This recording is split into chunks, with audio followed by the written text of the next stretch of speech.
শুধুমাত্র মাধ্যমিক পাশে কেন্দ্রীয় সরকারের আবারও একটা নতুন চাকরির বিজ্ঞপ্তি চলে আসলো এবং এই ভিডিওটা কিন্তু তোমাদের জন্য খুবই গুরুত্বপূর্ণ। কেননা তুমি যদি শুধুমাত্র মাধ্যমিক পাস করে থাকো, তোমার এখানে কোনো আইটিআই লাগবে না, কোনো আদার্স কোনো কোয়ালিফিকেশান লাগবে না, কোনো তোমার কম্পিউটার লাগবে না, কিচ্ছু না, একদম প্লেন মাধ্যমিক পাস, নম্বরের কোনো কড়াকড়ি নেই এবং এটা কিন্তু সেন্ট্রাল গভর্নমেন্টের একটা চাকরি। তো চলো আর দেরি না করে শুরু করা যাক। কি বলেছে এবং কি কাজ করতে হবে। এটা অ্যাকচুয়ালি এমটিএস পোস্ট, এমটিএস নিয়োগ করা হচ্ছে। কোথায় নিয়োগ করা হচ্ছে আবারও বলছি, এটা কিন্তু সেন্ট্রাল গভর্নমেন্টের একদম সরকারি চাকরি। দেখো অন স্ক্রিন তোমরা দেখতে পাচ্ছ, date of commencement of online application 23/3/2026 11টা, অর্থাৎ 23/3/2026 থেকে কিন্তু অনলাইন অ্যাপ্লিকেশন স্টার্ট হয়ে গেছে এবং লাস্ট ডেট কবে? লাস্ট ডেট হচ্ছে 21/4/2026। এখনও অনেক সময় রয়েছে এবং এর জন্য তোমরা অনলাইনেই কিন্তু অ্যাপ্লাই করবে, অফলাইনে কিন্তু কোনো এখানে অ্যাপ্লাই করার কোনো অপশান নেই, ঠিক আছে। আর কি বললাম, মাধ্যমিক পাস, শুধুমাত্র মাধ্যমিক পাস হলে হবে। তবে হ্যাঁ, তুমি যদি উচ্চ শিক্ষাগত যোগ্যতা তোমার থাকে তাহলে তোমাকে কিন্তু অগ্রাধিকার দেওয়া হবে, আর প্লেন মাধ্যমিক পাস হলেও কোনো সমস্যা নেই। ওকে, তো এবার সবার আগে আমরা দেখিনি যে শুধু মাধ্যমিক পাস, তাহলে কিভাবে সিলেকশন হবে, সিলেকশন প্রসেস কি এবং এক্সামের সিলেবাসটা কী কী থাকছে। তোমরা দেখতে পাচ্ছ syllabus of written test, written টেস্টের সিলেবাস কি রয়েছে? OMR based or computer based objective type multiple choice examination হবে তোমাদের, মানে এমসিকিউ টাইপ হবে এবং এটা ওএমআরও হতে পারে অথবা কম্পিউটার, তো ধরে রাখো কম্পিউটার বেসডই হবে। মিডিয়াম অফ কোশ্চেন, মানে কোশ্চেন কী ভাষায় হবে তোমাদের, এখানে তোমাদের ইংলিশ ল্যাঙ্গুয়েজ রয়েছে, হিন্দি রয়েছে, এই ভাষা, তারপরে উড়িয়া রয়েছে, এই ভাষায় কিন্তু তোমাদের এক্সাম হবে। Standard of exam class ten মাধ্যমিক মানের প্রশ্ন হবে। টোটাল নং অফ কোশ্চেন 150টা প্রশ্ন থাকবে এবং টাইম থাকবে 2 ঘন্টা, 2 আওয়ার্স। ওকে, এবং এখানে যে কোশ্চেনগুলো থাকবে, জেনারেল ইন্টেলিজেন্স থাকবে 25টা কোশ্চেন এবং 25টা কোশ্চেনের জন্য থাকবে তোমার 75 নম্বর, অর্থাৎ একটা কোশ্চেনের জন্য 3 নম্বর করে।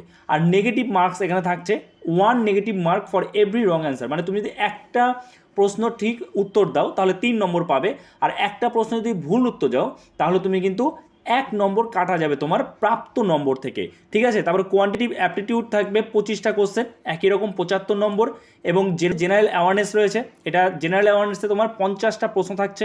আবার একই রকমভাবে ইংলিশ ল্যাঙ্গুয়েজ, এখানেও কিন্তু তোমার 50টা প্রশ্ন থাকছে, ঠিক আছে, এবং প্রত্যেকটা প্রশ্ন 3 নম্বর, সঠিক উত্তরের জন্য 3 নম্বর পাবে এবং ভুল উত্তরের জন্য, একটা প্রশ্নের ভুল উত্তরের জন্য প্রাপ্ত নম্বর থেকে 1 নম্বর কাটা যাবে, ঠিক আছে। আচ্ছা, এই গেল পরীক্ষার সিলেবাস। এবার আমরা দেখে নেব সিলেকশন প্রসেসটা কি রয়েছে। তার আগে তোমরা এই লেখাটা একবার দেখে নাও, হাইলাইট করে লেখা আছে, hard copy of application shall not be sent to the office, কোনোভাবেই কিন্তু অফলাইন অ্যাপ্লিকেশন অ্যাকসেপ্ট করা হবে না, ঠিক আছে। আচ্ছা, এবার আমরা কিভাবে তোমাদের সিলেকশন হবে সেটা দেখে নেব। তোমরা দেখতে পাচ্ছ mode of selection, mode of সিলেকশনে কী রয়েছে?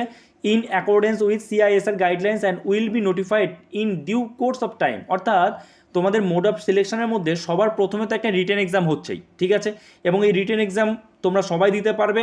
এছাড়া এরপরে যদি কোনো চেঞ্জেস থাকে, আপাতত তোমার রিটেন এক্সাম, আপাতত জাস্ট একটা রিটেন এক্সাম দিলেই, পাস করলেই তোমার কিন্তু চাকরি, আপাতত রিটেন এক্সাম। কিন্তু তারপরে যদি আলাদা কোনো টেস্ট নিতে চায় সেটা নিতে পারবে। এটা অ্যাকচুয়ালি CSIR এর পক্ষ থেকে একটা নতুন চাকরির আপডেট বেরিয়েছে। ওখানে যেটা বলা হচ্ছে যে on the basis of higher educational qualification then the minimum inscribed in advertisement after satisfying essential qualification, অর্থাৎ ওই যেটা বললাম, তোমার যদি মাধ্যমিক পাশে এখানে যোগ্যতা, কিন্তু তুমি যদি উচ্চ শিক্ষাগত যোগ্যতার অধিকারী হও তাহলে তোমাকে কিন্তু অগ্রাধিকার দেওয়া হবে, ঠিক আছে। এবং এছাড়া কি বলছে, on the basis of marks obtain in the academic qualification, তোমার যে অ্যাকাডেমিক কোয়ালিফিকেশন রয়েছে তার ওপরেও কিন্তু তোমরা একটা নাম্বার পাবে। On the basis of preliminary written test, তোমাদের রিটেন টেস্ট হবে, এখানে দেখো রিটেন টেস্ট আছে, স্কিল টেস্ট আছে, ট্রেড টেস্ট আছে, তিনটের মধ্যে যে কোনো তিনটার মধ্যে তোমাদের কোনটা হবে? রিটেন টেস্ট হবে। তাহলে শুধুমাত্র তোমাদের হচ্ছে রিটেন এক্সাম, রিটেন এক্সামে পাস করলেই কিন্তু তোমরা চাকরি পেয়ে যেতে পারবে। আচ্ছা, এই নিয়ে মনে হয় স্বাভাবিকভাবে একটা প্রশ্ন আসতে পারে যে শুধুমাত্র রিটেন এক্সাম, তাহলে যদি দুটো ক্যান্ডিডেটের একই নম্বর মার্কস হয়ে যায় তাহলে সেক্ষেত্রে কী হবে, সেক্ষেত্রে কাকে সিলেকশন দেওয়া হবে, তার জন্যও এখানে কিন্তু রুলস দেওয়া রয়েছে। দেখতে পাচ্ছ মেথোডোলজি ফর রিসলিউশন অফ টাই, অর্থাৎ যদি টাই হয়ে যায় সেক্ষেত্রে কাকে চাকরি দেওয়া হবে। যেহেতু এখানে একটা রিটেন এক্সামই রয়েছে, না কোনো স্কিল টেস্ট রয়েছে, না ট্রেড টেস্ট রয়েছে, একটা এক্সাম, তাহলে 2জন বা 3জন ক্যান্ডিডেটের একই রকম মার্কস হয়ে যাচ্ছে, তখন কিভাবে তাদের সিলেকশন হবে। দেখো কি বলছে, if there will with lesser negative mark, মানে ধরো তুমিও 70 পেয়েছো, আবার আরেকজনও 70 পেয়েছে, কিংবা তুমি 80 পেয়েছো আরেকজন 80 পেয়েছে। এবার তুমি এই 80 যে পেয়েছো সেখানে তোমার মানে ভুল হয়েছে 5টা, আর আরেকজনের ভুল হয়েছে 10টা, সেক্ষেত্রে সিলেকশনটা কিন্তু তোমার হবে। মানে যার যদি টাই হয়ে যায়, নাম্বার যদি টাই হয়, সেক্ষেত্রে সবার প্রথমে নেগেটিভ মার্ক কার কম হয়েছে, যার কম নেগেটিভ মার্ক হবে তাকে কিন্তু সিলেকশন হবে। এবং সেক্ষেত্রেও যদি টাই হয়ে যায় তখন কি হবে, তখন date of birth with older candidate place higher, মানে যার যে ক্যান্ডিডেটের বয়স বেশি সে কিন্তু চান্স পাবে। তারপরে বলছে তাতেও যদি সেম হয়ে যায়, candidate acquiring essential degree earlier place higher, সেক্ষেত্রে কী হবে, যে উচ্চ শিক্ষাগত যোগ্যতা রয়েছে এবং সেটা সে আগেই অর্জন করেছে, তাহলে সেক্ষেত্রে তাকেই দেওয়া হবে সিলেকশন। এবং এরপরও যদি কিছু না হয় তাহলে সেক্ষেত্রে কী হবে, অ্যালফাবেটিক্যাল অর্ডার হিসাবে দেখা হবে। ধরো তোমার নাম এ দিয়ে আরেকজনের নাম বি দিয়ে, তো এবার সেক্ষেত্রে কিন্তু তোমাদের সব জায়গায় টাই হয়েছে, তাহলে তোমার নাম এ দিয়ে, তাহলে তোমাকে কিন্তু সিলেকশন করা হবে। ঠিক আছে, এই হচ্ছে মোড অফ সিলেকশন। সব সিলেকশন প্রসেস তোমরা বুঝতে পারলে। এইবার বিষয়টা হচ্ছে যে তোমরা এখানে কিভাবে অ্যাপ্লাই করবে। দেখো দেখতে পাচ্ছ হাউ টু অ্যাপ্লাই, কীভাবে তোমরা অ্যাপ্লাই করবে। Eligible candidates are required to apply online through the website www.immt.res.in, এই ওয়েবসাইটের মাধ্যমে তোমরা কিন্তু অ্যাপ্লাই করতে পারবে। ঠিক আছে, no other mode of application will be considered, শুধুমাত্র অনলাইনে এখানে অ্যাপ্লাই করতে পারবে। ক্লিয়ার? আচ্ছা, করার সময় তোমাদের কিন্তু এই যে রিসেন্ট পাসপোর্ট সাইজ ফটোগ্রাফ লাগবে, স্ক্যান ফটোগ্রাফ অ্যান্ড সিগনেচার লাগবে, যেগুলো JPEG with size less than 50 KB মধ্যে থাকতে হবে। এটা তুমি যেখানে অ্যাপ্লাই করবে তারা ঠিক দেখে বুঝে করে দিতে পারবে। ঠিক আছে, আচ্ছা এইবার দেখো তোমাদের কি কোয়ালিফিকেশন লাগবে। আমি বলেছি মাধ্যমিক পাস, যে অন স্ক্রিন তোমরা দেখতে পাচ্ছ শুধুমাত্র মাধ্যমিক পাস হলে অ্যাপ্লাই করতে পারবে, আলাদা কোনো তোমার কোয়ালিফিকেশন লাগবে না। আর ডিসেবল কোয়ালিফিকেশন অর্থাৎ তুমি অগ্রাধিকার পাবে তখনই যদি তোমার কোনো উচ্চ শিক্ষাগত যোগ্যতা থাকে। ঠিক আছে, এখানে তোমার স্যালারি কত দেওয়া হবে, লেভেল 1 অনুযায়ী তোমাদের স্যালারি দেওয়া হবে 18,000 টাকা থেকে 56,900 টাকার মধ্যে তোমার স্যালারি থাকবে।